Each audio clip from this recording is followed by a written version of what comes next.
As a man or a woman, doesn't matter, you will grow over time and become the tree of righteousness that God has designed. If you went through adolescence, you went through a growth spurt.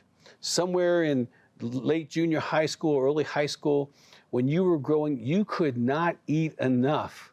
I remember literally eating a box of cereal every morning for breakfast. My mom would say to me, Doug, I would rather pay rent than your food bill. You eat so much. And I'm sure your parents made comments as well. I am sure you have your stories, that your mom or dad or friends or family made fun of you because you could consume so much. It's so important to eat healthy as you grow. As a man, I cannot stress enough the daily reading and meditating on the Word of God. Just last week, I was meeting with my accountability partner, who I've had in my life for over 25 years. And it's a blessing to have him in my life. And he tells me, and now he's in his 80s, he tells me he reads one chapter a day 5 times, the same chapter.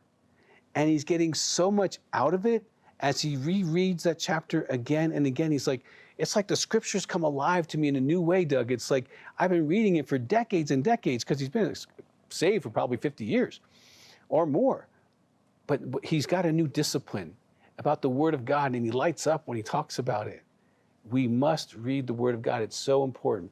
And you might have the time kind of tight for you. Maybe a chapter a day would just be good. Just read one chapter a day. Also consider doing that with your wife. If you are blessed to have one, you want to feed her as well. This reminds me of what it says in Psalm 1, verse 2. But those who delight in the law of the Lord and who meditate on his law day and night, that person is like a tree planted by streams of water, which yields its fruit in season and whose leaf does not wither. Whatever they do prospers. I don't know about you, but that would be a great epitaph. Whatever he did prospered. Well, sometimes we look at the prosperity of someone's life, but we don't look at the roots of being in the water, being in the Word of God. That's what produces the fruit. So where your roots are, your fruits are. And as much nutrition you get from your source will be the level of prosperity. And I'm not talking about just finances, spiritually, okay, emotionally, physically, relationally, okay? I get excited about that because I read the Word every day. I think in my 40 years of being saved, I think I'm under 15 days that I've missed, because it's such a priority for me. And God has blessed me because I get in his Word and he talks to me. And I love when he talks to me. Talked to me yesterday. He can talk to me again today, okay? Now, a second thought is getting still enough daily to hear God talk to you, to learn his voice, and feel like you are walking with a person, not just getting information. And I just had an experience this morning where I was watching some reunion of a father and son, and they look so much like each other. They haven't seen each other in 15 years. And the son was just awestruck to see his dad. And his dad just hugged his neck. And this guy had tattoos. He was muscular. The young, he's probably about 35, 40 years old. He just started crying with his dad. And like, Father, you've known me. And that was God talking to me, say, Doug, you're my boy. You want to hear the voice of God. Now, lastly, as you grow, I would strongly recommend building some form of community. Men are herd animals. We do much better in a herd than doing life by ourselves. Doing life by yourself is not the best idea at all. I'm talking from a ministry perspective. I'm talking from a psychological perspective. Independent men tend to have more problems, okay? When you have community, this is really important. And men, this is really critical for your well-being to have friends. And I don't just mean acquaintances at work or at church where you shake hands and how you doing great.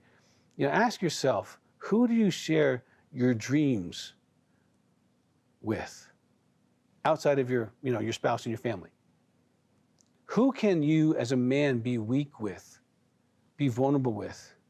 Who can you share financial issues with? Who would you tell if you started to get tempted by a woman or pornography? Now, if you don't have an answer to these questions, you are doing life alone. And that is dangerous for men who are Christians and for women as well. You are easier to get picked off by the enemy than a man who has a small herd around him. Even if it's just a few guys in a small Bible study that meets at some restaurant locally, or a Sunday school group of guys that are actually tight, or cell group guys that get together. If you really share about yourself and what's going on, not just the wonderful you, not just the smart you, but the imperfect you. If you struggle here, you might believe the lie. If they really knew me, they wouldn't love me. And that's a lie. That is a common lie that the enemy gives people, especially people that have some secrets in their past or in their present. If that's you, I would tell you, share your secret. Share what that is with someone. Get that over with, and let the love of God hit you through a mature man. Now, you can do this, whatever confession you need to, with a pastor or a counselor or someone who's really has trust and confidentiality in your church, but get through that. That's the fastest way to grow as a person, is to be able to open up your heart, say, here's something that I don't like, and let it out. And I have seen close to 5,000 men get in groups, and they're at the very lowest point in their life, feel accepted as they were. They grew incredibly. I think you hear me. Community is critical. Jesus lived in community of men, and he believed this was the best method of not only living, but also making men in the process. For more content and resources to help in your healing journey with Christ, make sure to follow Dr. Doug Weiss on Facebook and Instagram.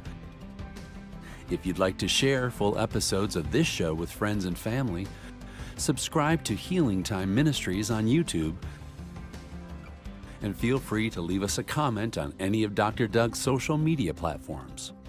Our team would love to hear your feedback and learn how Healing Time is impacting your life, your church, and your ministry.